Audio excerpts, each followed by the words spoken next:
Yo les bros, bienvenue sur Spatule Bro, je suis le chef et on se retrouve pour l'ultime review de la saison 2 de Vinland Saga, qui est définitivement une masterclass de A à Z.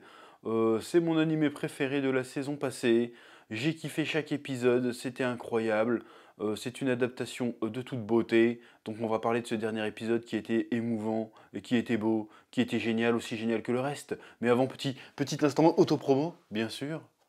Arena tome 3, dans toutes les librairies. Je rappelle que c'est mon webtoon, version compilée, en version papier, un très beau tome avec une très belle couverture, très soyeuse, très douce. Voilà, vous n'êtes pas prêts, lisez le tome 3, bientôt le tome 4, ça va être incroyable. La saison 2 est actuellement en cours de diffusion sur la plateforme de publication de webtoon Ono.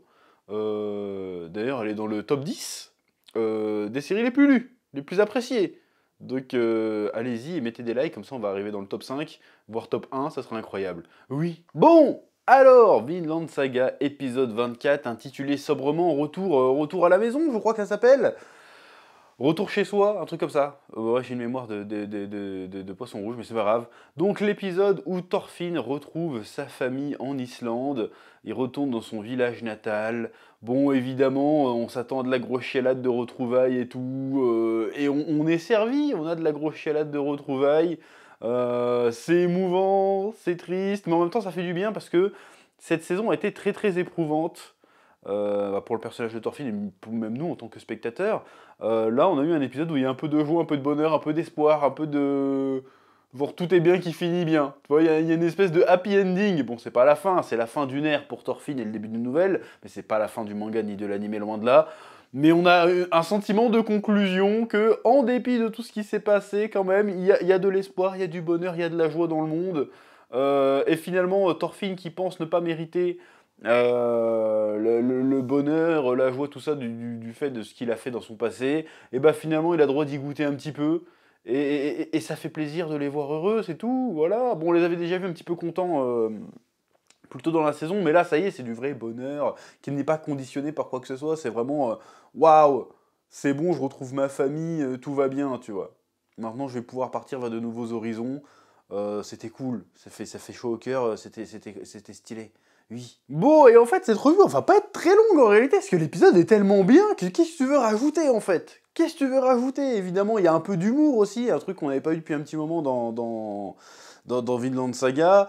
Quand Thorfinn va voir sa sœur, il fait salut Helga, ou je sais pas comment elle s'appelle là, et puis l'autre elle lui met des grosses patates, ouais, ouais, il est mort mon frère et tout. Et puis je me suis rendu compte que niveau gabarit, elle a hérité du gabarit de son père et pas Thorfinn, tu vois. Ça c'est plutôt marrant. Même quand on lui met une giga patate et que l'autre il se retrouve KO pour de vrai, alors que d'habitude il s'est pris des patates avec des géants, avec même, comment il s'appelle, Torskel et tout, que là il restait debout alors que c'était un gamin, là il se prend une patate directe, il est KO. C'était très rigolo, c'était drôle. J'aime beaucoup les parallèles avec son père, avec Thor. Et c'est un truc que j'avais pas réalisé. C'est bon, évidemment il y a la scène de fin où il est tout seul, tu sais, il y a l'aurore boréale, il est au bord d'une falaise, et puis flashback. Là on pourrait dire foreshadowing de génie à la saison 1, à l'épisode 1 même, où on voit bébé Thorfinn, je vais l'appeler comme ça, bébé Thorfinn qui fait oui, mais les gens qui veulent fuir d'ici, ils vont où? Parce qu'en fait c'est une scène qu'on avait vue dans le premier épisode où il me semble que c'était dans le premier épisode, hein, où bébé Thorfinn parlait à son père Thor et lui demandait ouais, pourquoi on est venu habiter ici, plus ou moins, un truc comme ça. Il lui fait non, mais ici on a fui la guerre et l'esclavage ici. Et Thorfinn fait mais les gens qui veulent fuir d'ici, où c'est qu'ils vont aller du coup? Et il n'avait pas donné la réponse à l'époque. Et là tout d'un coup il se remémore ça, et puis là il y a son père qui arrive derrière lui, tu fais oh la grosse chialade. Il arrive et maintenant tu connais la réponse. C'est incroyable! C'est incroyable en vrai. Et tu fais oh, et puis il voit le Vinland et tout, et puis c'est émouvant, c'est beau, t'as des petits frissons. C'est trop bien. Et tu vois le parallèle entre Thorfinn et Thor en fait. Parce que Thor, avant d'être je n'ai pas d'ennemis, tout ça, d'être en paix, d'essayer d'être un meilleur humain, bah pareil, c'était un guerrier sanguinaire qui a connu le pire de ce qu'il y a dans le monde, c'est-à-dire la guerre, les pillages, et la mort, la souffrance, tout ça, il a ôté des vies aussi, et il a réussi à dépasser ça. Et finalement, Thorfinn, quand il était plus jeune, ne pouvait pas comprendre son père, parce qu'il n'avait pas le même vécu, les mêmes expériences. Et finalement, en faisant l'expérience de tout ça, c'est-à-dire du ressentiment, de la haine, de la violence, de la guerre, de la mort et tout ce que tu veux, et même de l'esclavage. Peut-être que ça, c'est un truc que son père n'avait pas vécu, n'avait pas connu.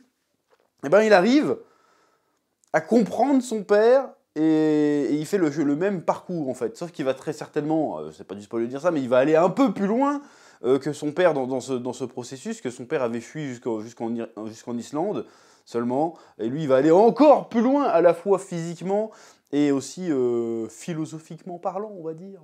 Métaphysiquement parlant, on veut dire. Peut-être aussi parce que Thorfinn, contrairement à son père, a connu le fait d'être vraiment en bas de l'échelle de la société. Il a été esclave. Il a été guerrier, il a été esclave. Il a connu les deux facettes, les pires trucs, en fait. Bon, il n'a pas juste connu encore... Enfin, je dis encore, je sais pas si dans le manga il va connaître ça, mais il n'a pas encore connu la position de pouvoir au sens politique du terme. Mais il a connu le pire, c'est-à-dire le guerrier et l'esclave. Du coup, il a peut-être une expérience en plus que son père n'avait pas, ce qui va peut-être lui permettre de l'emmener un peu plus loin, si tu vois ce que je veux dire. Oui. Donc ouais, en vrai, je sais pas trop quoi rajouter de plus. Il y a eu des petites idées de mise en scène assez sympas, où tu vois même des flashbacks de Thor et de sa femme quand ils étaient plus jeunes. Tu revois aussi Leif Eriksen plus jeune, tu revois Askeladd aussi. Et tu te dis, ah ouais, donc c'est vraiment, en mode résumé, là c'est vraiment fin d'une ère. On voit vraiment tous les personnages qu'on a connus. Fin d'une ère, bon, on revoit pas Canute, mais quand même, il y a le côté vraiment fin d'une époque, fin d'une ère, début d'une nouvelle, d'ailleurs, qui est aussi symbolisé par Thorfinn, qui retrouve un peu son visage qu'il avait quand il était enfant, en fait. Parce que là, il avait un look un peu de beatnik, et là, coupe fraîche, rasage. Bon, il a la cicatrice qui le rend trop stylé, évidemment. Il revient et on retrouve le Thorfinn du début, finalement, comme ça, et cette fois-ci, c'est bon. Ça y est, je suis Thorfinn, j'ai retrouvé qui j'étais, j'ai retrouvé ma famille, je me suis retrouvé un but dans la vie, me suis débarrassé de ma haine et de ma quête de vengeance et aussi de la violence, d'une certaine façon. Maintenant, je peux avancer, je pars vers une nouvelle quête, je pars vers ma quête du Vinland. Voilà. Qu'est-ce que tu veux que je rajoute de plus, en fait? C'était un très bon épisode, c'était une excellente saison. On a eu un changement de studio, encore une fois, entre Wood Studio et Mappa. Décidément, c'est des mecs qui se renvoient la balle entre Shingeki no Kyojin et Vinland Saga.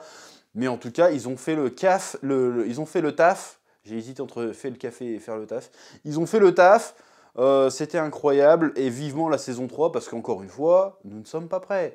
Moi, je dis, ceux qui ont lâché à la saison 2, je ne devrais pas vous juger, chacun son avis, mais comment je vous juge? Comment je vous juge? Comment on peut avoir un caviar pareil et faire voir, oh non, il n'y a pas assez de bagarre? Mais encore une fois, à chaque review, je vous ai craché dessus, mais en vrai, vous me faites pitié. Mais tu sais quoi? Je suis comme Thorfinn. Je n'ai pas d'ennemis. Donc au pire, j'ai de la peine pour vous, tu vois. Je vous méprise pas, mais j'ai de la peine. Votre vie doit être très triste. C'est très très dommage de rater une œuvre pareille. Franchement, ça aurait été du live action. Le truc aurait chopé je ne sais pas combien de récompenses. Voilà, je suis persuadé que ça aurait été du live action, il y aurait eu des récompenses de fou, ça aurait cartonné sa grand-mère parce que l'histoire est incroyable. Voilà, ça c'est du manga, ça c'est de l'animé. Je comprends pas qu'arrivant en saison 2, on trouve pas son bonheur. Je ne comprends pas. Je ne le comprendrai sans doute jamais. Mais bon, c'est comme ça. Bref, c'était incroyable. Vivement la saison 3. Merci de nous avoir suivis, de m'avoir suivi durant ces 24 épisodes de revue de Vinland Saga, même si j'ai dû louper 2-3 épisodes, mais c'est pas grave. Je vais tous les mettre dans une playlist, normalement, si vous voulez les remarquer. Et je vous dis, comme d'habitude, pour une ultime fois, mettre des petits pouces bleus, même des petits commentaires pour la passion. Et je vous dis à très bientôt sur Spatule Bro pour de nouvelles vidéos. Que la passion vous guide. Oui.